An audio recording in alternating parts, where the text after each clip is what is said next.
Assalamualaikum warahmatullahi wabarakatuh. Waalaikumsalam. Alhamdulillahirabbil alamin. Allahumma shalli ala Muhammadin wa ali Muhammadin. Pemirsa yang berbahagia, alhamdulillah kita hari ini jumpa lagi di podcast Ormas, obrolan Ramadan santai. Semoga para hadirin sekalian sehat walafiat. Terkhusus juga ini untuk Ustadz kita, semoga sehat selalu Ustadz. Amin. Amin ya rabbal alamin. Terima kasih. Al-Quran merupakan kitab suci yang sangat dihormati kaum muslimin, sehingga siapa saja yang berani menghina Al-Quran itu secara spontan akan memancing kemarahan kaum muslimin di dunia, terkhusus di Indonesia. Namun terkadang kita juga bingung untuk memperlakukan Al-Quran bagaimana mestinya, ya. Dan insya Allah pada hari ini kita akan obrolkan seputar Al-Quran bersama Ustadz kita, guru kita, Ustadz Abdullah. Assalamualaikum Ustadz. Waalaikumsalam warahmatullahi wabarakatuh. Gimana kabar Ustadz? Alhamdulillah sehat. Alhamdulillah. Ustadz, mengenai Al-Quran ini, bagaimana seharusnya sikap kita Ustadz? Apa sebenarnya fungsi Al-Quran untuk kehidupan manusia Ustadz? Khusus untuk, lebih khusus lagi untuk kaum muslimin. Sebelum menjawab, izinkan saya menyapa para pemirsa yang ada di rumah ataupun yang ada di berbagai tempat aktivitas mereka. Pemirsa yang saya hormati, para kaum muslimin yang sedang berpuasa dimanapun berada, Assalamualaikum warahmatullahi wabarakatuh. Alhamdulillahirabbil alamin, wa sallallahu ala sayyidina Muhammadin wa ahli baitihi thayyibin at-tahirin. Alhamdulillah, kita panjatkan puja dan puji syukur yang telah memberikan kesempatan kepada kita untuk melaksanakan puasa di bulan suci Ramadan tahun ini dan juga melaksanakan berbagai ibadah lainnya. Mudah-mudahan mendengarkan, menyaksikan acara kita Ormas saat ini juga dihitung bagian daripada ibadah yang akan menambah ilmu kita dan sekaligus menambah keimanan dan ketakwaan kita kepada Allah Subhanahu wa taala. Apa sikap kita terhadap Al-Quran atau apa yang seharusnya kita lakukan terhadap Al-Quran itu adalah seperti yang difirmankan oleh Allah Subhanahu wa taala di dalam surat Al-Furqan. Allah Subhanahu wa taala bercerita atau mengisahkan kepada kita bahwa kelak di hari kiamat Nabi Muhammad sallallahu alaihi wasallam itu akan mengadu kepada Allah, akan mengeluh kepada Allah, mengadu umatnya yang menjadikan Al-Quran sesuatu yang terpinggirkan atau terabaikan. Ayatnya kurang lebih berbunyi, wa qala rasul ya rabbi inna qaumi ittakhadhu hadzal qur'ana mahjura. Al-Quran ini dijadikan sebagai sesuatu yang terabaikan atau terpinggirkan, ya, atau sesuatu yang diputus. Hijrah atau hajara yahjuru itu dalam bahasa Arab punya makna meninggalkan atau memutuskan. Kalau kita tidak nyapa dengan teman kita itu juga disebut dengan hajara atau yahjuru. Itu artinya adalah menjelaskan kepada kita bahwa seharusnya kita tidak menjadikan Al-Quran sebagai sesuatu yang kita tinggalkan, yang kita jadikan sebagai sesuatu yang terabaikan dalam kehidupan kita. Itu adalah ancaman Nabi bahwa kelak siapa yang di dunia ini mengabaikan Al-Quran, meninggalkan Al-Quran, maka akan diadukan kepada Allah Subhanahu wa ta'ala. Menariknya dalam ayat itu disebut ya qaumi, inna qaumi ittakhadhu. Artinya Nabi akan mengadukan kaumnya, yakni umat Islam, yakni umat yang hidup setelah Rasulullah Shallallahu Alaihi Wasallam, yang boleh jadi adalah khusus umat Islam yang sudah beriman, yakni umat yang hidup setelah Nabi yang sudah beriman, atau boleh jadi bahwa umat yang hidup pasca Rasulullah yang boleh jadi adalah mencakup umat Islam dan umat yang lain. Tetapi mungkin minimalnya adalah umat Islam itu sendiri, umat yang memang beriman kepada Rasulullah tetapi mengabaikan Al-Quran, tidak menjadikan Al-Quran sebagai sesuatu yang penting dalam hidupnya, tidak menjadikan Al-Quran sebagai panduan dan petunjuk. Ini sekaligus menjawab tadi pertanyaan yang kedua, bahwa peran Al-Quran itu apa? Peran Al-Quran harusnya adalah menjadikan kita sebagai umat yang berpegang teguh dengan Al-Quran dan menjadikan Al-Quran petunjuk jalan kita. Petunjuk jalan itu artinya adalah yang memberikan bagi kita sebagai hidayah, yakni mengarahkan kita kemana kita harus pergi. Dan ini juga sama dengan ayat lain di dalam Al-Quran yang menyebutkan inna hadzal Qur'an yahdi lillati hiya aqwam, bahwa Al-Quran ini akan memberikan petunjuk kepada yang lebih lurus, kepada yang lebih benar, kepada kehidupan yang lebih berarti. Itulah seharusnya kita memperlakukan Al-Quran, dan Al-Quran harus menjadi petunjuk bagi kita dan kita jadikan betul-betul sebagai pedoman hidup kita. Baik Ustaz, ini saya dengar Ustaz sangat mengerikan Ustaz ya. Jangan sampai kita ini termasuk orang yang diadukan Rasulullah, betul, orang yang mengabaikan Al-Quran Ustaz ya. Betul. Jangan sampai. Nah, ini ada hubungannya juga dengan Al-Quran sebagai petunjuk Ustaz. Jadi bagaimana agar di kehidupan kita itu bisa memperhatikan Al-Quran sekaligus untuk menjadikan Al-Quran sebagai petunjuk. Apakah Al-Quran itu hanya petunjuk untuk aspek-aspek tertentu saja Ustaz? Misalnya untuk ibadah, sholat misalnya, atau puasa misalnya, ataukah untuk lini kehidupan yang lain seperti apa? Tentu Al-Quran sebagai petunjuk untuk kehidupan, itu kehidupan di dunia sebelum kehidupan di akhirat.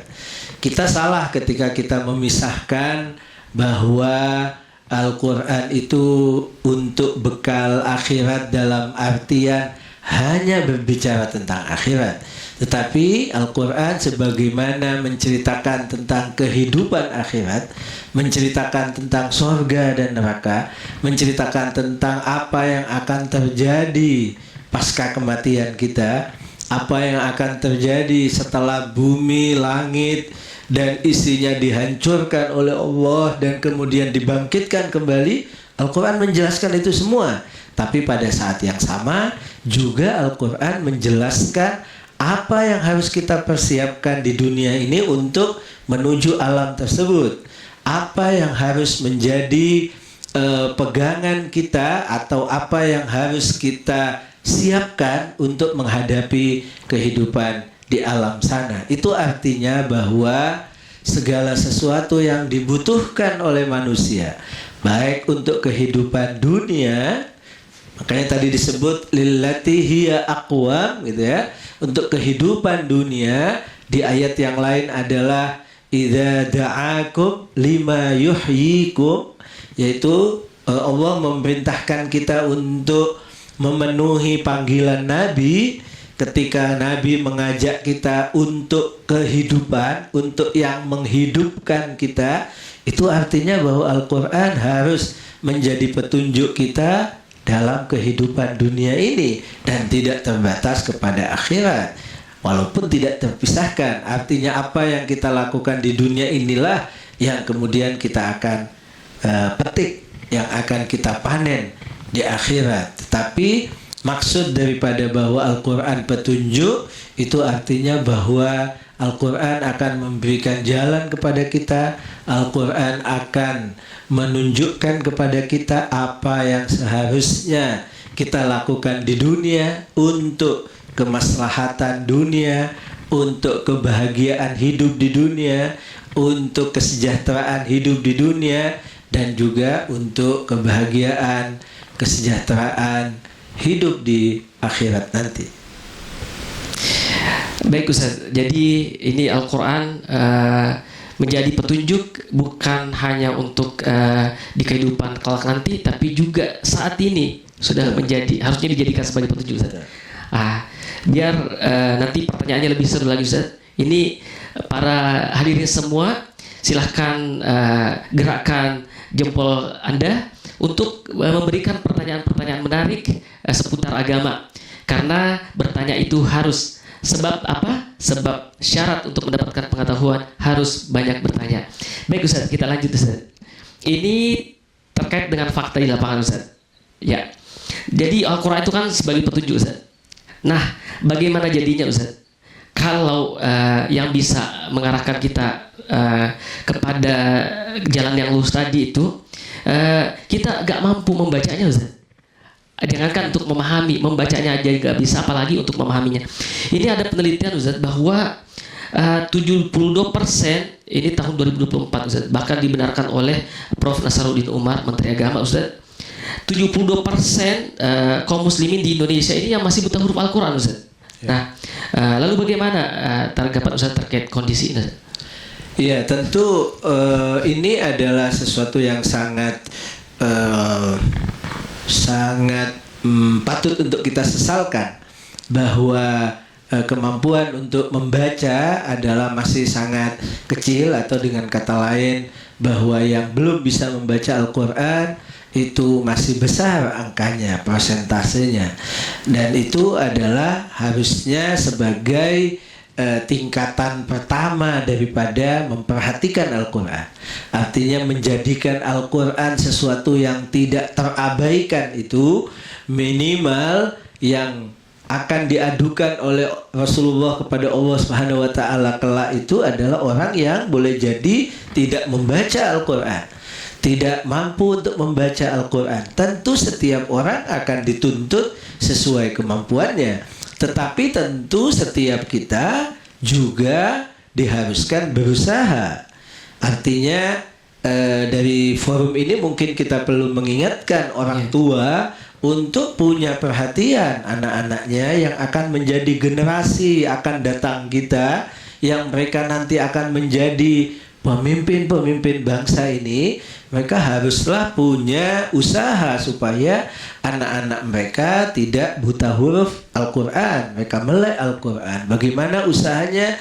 Mungkin dimasukkan di Darul Quran, mungkin didatangkan guru ke rumah untuk mengajarkan mereka, mungkin dengan banyak cara yang lain. Artinya setiap kita harus bertanya kepada diri kita, kalau setiap kita atau sebagian besar dari orang tua mampu untuk mendatangkan guru untuk mengajarkan piano untuk anak-anak mereka, mendatangkan guru untuk mengajar mungkin bahasa Inggris untuk anak-anak mereka, matematika untuk anak-anak mereka, kenapa tidak bisa untuk mendatangkan guru Al-Quran? Dan itu bukan hanya untuk dunia, tapi juga untuk akhirat. Itu sesuatu yang sangat disesalkan ketika memang angkanya adalah besar. Jadi yang pertama, jangan-jangan itu yang harus ada di pikiran kita sebagai orang tua, jangan-jangan itu adalah yang akan diadukan oleh Rasulullah Shallallahu Alaihi Wasallam kepada Allah ketika dalam Al-Quran disebut menjadikan Al-Quran sebagai terabaikan. Jangan-jangan maksudnya terabaikan itu maksudnya tidak pernah baca, karena memang tidak tahu, karena tidak bisa, karena tidak belajar. Jangan-jangan itu. Walaupun boleh jadi bahwa Rasulullah akan mengadukan misalnya orang yang tidak mengamalkan Al-Quran. Itu juga boleh jadi. Bisa baca tapi tidak mengamalkan. Itu adalah bagian yang boleh jadi akan diadukan juga oleh Rasulullah Shallallahu Alaihi Wasallam. Jadi mungkin paling tidak kalau kita mau bicara step by step, artinya tingkatannya minimal bisa baca, ya harus kita pastikan bahwa katakan orang-orang yang dekat dengan kita, anak-anak kita, cucu kita, bahwa mungkin anak didik kita itu bisa untuk membaca Al-Quran, dan mungkin pada tahapan berikutnya adalah berusaha memahami maknanya dan juga kemudian mengamalkan, karena itu adalah makna daripada berpegang teguh, makna daripada menjadikannya pedoman, makna daripada tidak mengabaikan Al-Quran. Oh baik Ustaz. Jadi ada sedikit statement Ustaz, jangan bangga kalau anaknya jadi apa-apa kalau nggak bisa baca Quran, Ustaz ya. Betul, harus Iya. sesali, harus menangis kita. Iya. Apalagi ketika kita meninggalkan dunia ini, Iya. dan anak-anak kita adalah termasuk orang yang tidak bisa baca Al-Quran, maka apa yang kita harapkan di dunia sana, di alam sana, di saat kita butuh kepada bacaan Al-Quran anak kita, di saat kita butuh kiriman surat Al-Fatihah untuk kita, Iya. itu sudah kelewat, itu sudah terlambat. Sekarang yang harus kita pikirkan supaya anak-anak kita, generasi depan, masa depan kita adalah orang-orang yang bisa baca Al-Quran untuk selanjutnya memahami isi Al-Quran dan mengamalkan Al-Quran. Baik Ustaz. Jadi intinya kalau saat ini kita bahagia dan bersemangat membacakan Al-Quran, orang yang sudah berpulang ke rahmatullah, orang yang meninggal Ustaz. Nah, tentu juga kita sangat bahagia jika anak-anak kita nantinya akan membacakan kita juga surah-surah Al-Fatihah atau surah Al-Quran yang lainnya Ustaz. Nah, baik Ustaz. Ini terkait bagi yang sudah berproses belajar Al-Quran Ustaz. Sebagian ada yang berpandangan bahwa ada yang baca Al-Quran atau bahkan ada yang sudah hafal Al-Quran Ustaz, namun tidak mengerti maknanya Ustaz. Nah, jadi sebagian orang yang belajar Al-Quran menganggap bahwa ya gimana belajar Al-Quran padahal tidak mengerti makna, gimana mau menghafal Al-Quran padahal tidak mengerti makna. Lalu Ustaz, sikap kita selanjutnya gimana Ustaz? Apakah kita belajar Al-Quran saja meskipun belum mengerti maknanya, ataukah berhenti aja belajar Quran? Toh kita nggak tahu maknanya Ustaz, belum tahu maknanya, gimana Ustaz? Saya kira adalah sebuah pemahaman yang salah ketika kita kemudian memahami tidak perlu membaca atau belajar Al-Quran, karena seperti tadi ya, itu adalah tuntutan pertama Nabi. Bahkan Nabi bersabda, aku tinggalkan untuk kalian pusaka, yang pertama adalah Al-Quran. Itu adalah ketika itu menjadi pusaka, maka sesuatu yang harusnya kita pahami. Memang setiap orang tentu sesuai dengan kemampuannya, tidak akan dituntut lebih oleh Allah Subhanahu wa taala. Tetapi berusaha itu adalah sesuatu yang juga adalah dituntut. Artinya kalau kita sama sekali tidak berusaha, sama sekali tidak memberi waktu untuk belajar Al-Quran, saya kira bagian yang kelak akan diadukan oleh Rasulullah Sallallahu Alaihi Wasallam, bagian yang Allah Subhanahu Wa Taala akan mempertanyakan, memintai pertanggungjawaban dari kita. Jadi boleh jadi kita tidak bisa untuk full satu Al-Quran memahaminya, tetapi paling tidak ada waktu yang kita khususkan untuk belajar Al-Quran. Ingat bahwa Islam secara umum tidak menuntut target, tetapi yang dituntut itu usaha. Tidak menuntut hasil yang kemudian harus sekian, enggak, tetapi usaha yang akan dipertanyakan. Artinya kalau kita misalnya melihat kepada apa yang dilakukan oleh para nabi, khususnya misalnya Nabi Nuh alaihi salam yang berdakwah 950 tahun, kemudian yang beriman kepada beliau hanya sedikit misalnya, yang ikut naik di perahu atau kapal beliau hanya sedikit, itu berarti Nabi Nuh gagal. Apa itu maksudnya? Tidak dong. Nabi Nuh adalah sudah berhasil karena Allah akan melihat kepada usaha. Al-Quran sendiri menyebutkan lailan wa nahara. Inni kullama da'autuhum lailan wa nahara. Nabi Nuh mengeluh kepada Allah dengan mengatakan, ya Allah, aku mengajak mereka siang dan malam, tapi mereka tidak mau ikut. Da'watu qaumi. Iya, siang dan malam itu pasti dinilai oleh Allah sebagai usaha Nabi Nuh, dan itu dianggap berhasil karena telah melaksanakan tugasnya. Maka kita juga demikian. Kita tahu Allah Subhanahu wa taala Maha tahu bahwa kita punya berbagai problema kehidupan, memberi makan anak istri, bekerja sebagai profesi yang bermacam-macam. Allah tahu itu semua. Tapi tentu Allah juga akan menuntut dari kita untuk bisa mengatur waktu kita. Ada waktu yang dikhususkan, entah setiap hari, entah setiap 2 hari, atau setiap minggu sekali untuk kemudian belajar Al-Quran. Itu pun boleh jadi dengan porsi yang tidak banyak. Tetapi kalau kita tidak sama sekali, pasti Allah SWT akan menuntut kita. Tapi kalau kita melakukan, walaupun mungkin hasilnya tidak banyak, tetapi usaha kita pastilah dinilai oleh Allah Subhanahu wa taala. Baik Ustaz. Jadi sama sebenarnya Nabi Nuh juga mengeluh Ustaz ya. Qala rabbi inni da'awtu qaumi laila wa nahara kurang begitu. Nah, ini Ustaz.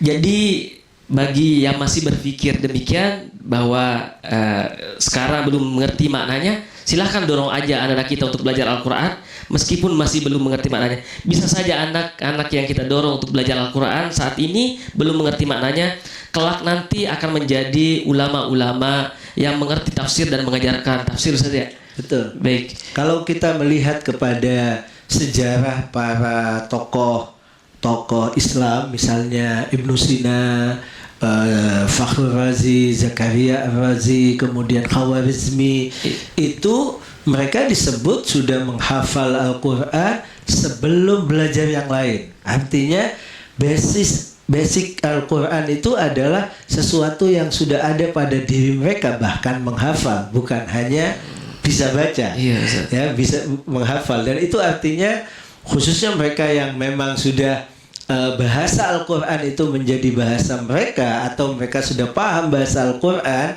walaupun tidak harus mendalam, tetapi itu bagian daripada yang sudah ada pada basic atau basis mereka, sehingga mungkin nanti ketika belajar ilmu-ilmu yang lain itu juga dengan basis Al-Quran yang mereka miliki. Ini suatu hal yang sangat penting untuk masa depan generasi kita, masa depan bangsa kita, masa depan masyarakat kita. Baik Ustaz.